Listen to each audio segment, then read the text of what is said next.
it definitely was a career breaker if you went and said you had issues, that you had issues with any kind of mental health. There's no doubt. And that was a culture that you couldn't do it. I think that culture still prevails, not as much as it did. I think leadership and policies and whatnot try to get the soldiers to come out of their shell to talk about what's going on. There still is some feeling that it's going to be a career killer. I would love to, there was a general that I served under, his name's Carter Ham. Carter Ham was our general in Mosul, Iraq, and he rose to the rank of 4-star general. And he was actually the general in Mosul. A suicide bomber walked into the chow hall one day and blew it up over on the air base in Mosul.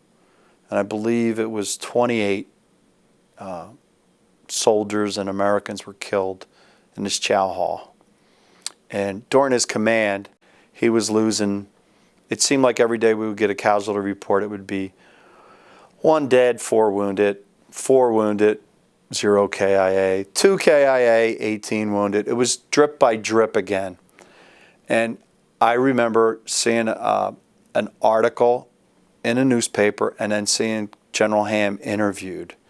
He wanted, again, he was a 4-star. He wound up being AFRICOM commander and was just this very well respected general who served in combat.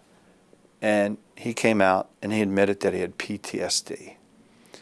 And to me, that was just a huge breakthrough. And he might have gotten promoted after this. So it might have been when he was a 2 or 3-star. But for him to come out and say that, just to me, was huge. Because that's telling the corporals, look, don't be ashamed. This is what's going on.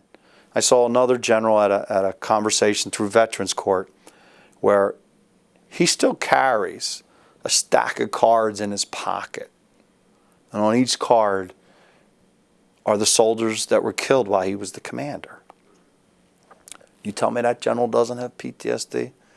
He's carrying around all the men and women that died under his command. Of course he has it. And we have to admit it, that anybody that's exposed to this.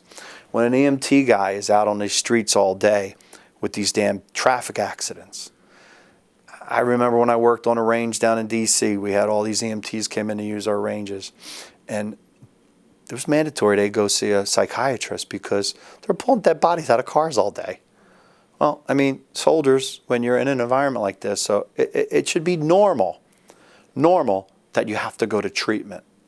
It should be like PT, like physical training. All right, it's Thursday. Dugan, you're going to see the shrink today because you did a couple tours. I think it should be mandatory that we all go to talk to somebody because everybody needs it. I mean, I'm sitting here and getting a little choked up thinking about some of this stuff. And I mean, when you get a veteran open up, there's going to be moments that we cry about, that we think about, and it's normal. And the biggest, toughest men and women that I've met, when you break them down and you're sitting there having whether you're having a lemonade or a cold beer, yeah, it's upsetting.